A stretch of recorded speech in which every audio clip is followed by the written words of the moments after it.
Aujourd'hui, même les saints, qui fréquentent l'Église, le savent très bien. Toute l'humanité a hérité du péché, commis par Adam et Ève, quand ils ont mangé le fruit de l'arbre de la connaissance du bien et du mal. Cependant, sans comprendre le principe pour obtenir la vie éternelle, ils ne saisissent pas pleinement l'importance de la Pâque, ni la valeur de Dieu, qui a apporté la Pâque.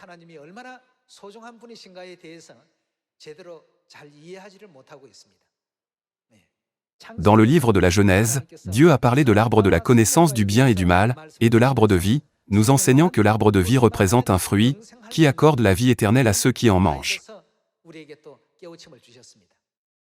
Dans Matthieu chapitre 13, Dieu a promis de révéler par des paraboles, tout ce qui était caché depuis la création du monde. Alors, quel est exactement l'arbre de vie, mentionné dans la parabole du Jardin d'Éden ? Pour sauver l'humanité, qui était destinée à mourir après avoir mangé de l'arbre de la connaissance du bien et du mal. Un chemin doit leur être ouvert, pour qu'ils mangent de l'arbre de vie. Bien que manger de l'arbre de vie donne la vie éternelle, Dieu a bloqué le chemin pour empêcher ceux qui avaient mangé de l'arbre de la connaissance du bien et du mal de s'en approcher. Dans la Genèse chapitre 3, verset 23, il est écrit : « Et l'Éternel Dieu le chassa du Jardin d'Éden, pour qu'il cultive la terre, d'où il avait été pris.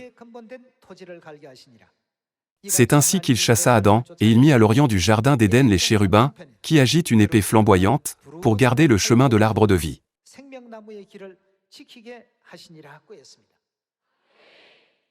Les anges avec des épées flamboyantes bloquent strictement le chemin de l'arbre de vie, s'assurant que les pécheurs ne peuvent même pas l'approcher. En conséquence, personne ne peut s'approcher imprudemment de l'arbre de vie.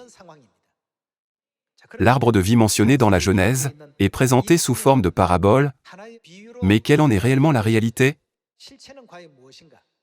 Qu'est-ce que Dieu voulait transmettre en utilisant cette parabole ?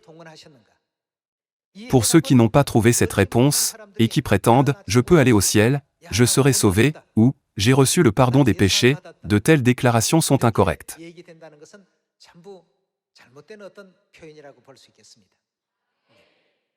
Lorsque nous comprenons clairement pourquoi Dieu nous a-t-il accordé la fête de la vie appelée la Pâque aujourd'hui,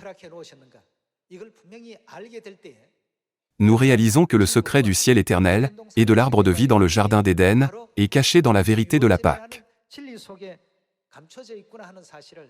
À l'humanité, qui est devenue mortelle, après avoir mangé de l'arbre de la connaissance du bien et du mal, Dieu a révélé cet enseignement : si vous mangez de l'arbre de vie, vous pouvez avoir la vie éternelle. Ouvrons Jean chapitre 6, pour voir quelle est la réalité de l'arbre de vie. Chapitre 6, verset 53. Jésus leur dit : en vérité, je vous le dis, si vous ne mangez la chair du Fils de l'homme, et si vous ne buvez son sang, vous n'avez point la vie en vous-même. Celui qui mange ma chair, et qui boit mon sang, a, qu'a-t-il ? La vie éternelle.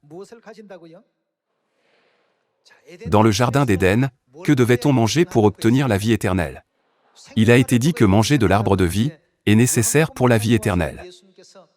Dans Jean chapitre 6, Jésus a dit : vous devez manger la chair du Fils de l'homme, et boire son sang, pour avoir la vie éternelle. Il n'y a qu'une seule manière par laquelle Dieu donne la vie éternelle à l'humanité. Dieu nous a accordé un chemin unique, mais quelle est la réalité derrière cette parabole ? Que se passe-t-il lorsque nous mangeons la chair de Jésus, et buvons son sang ?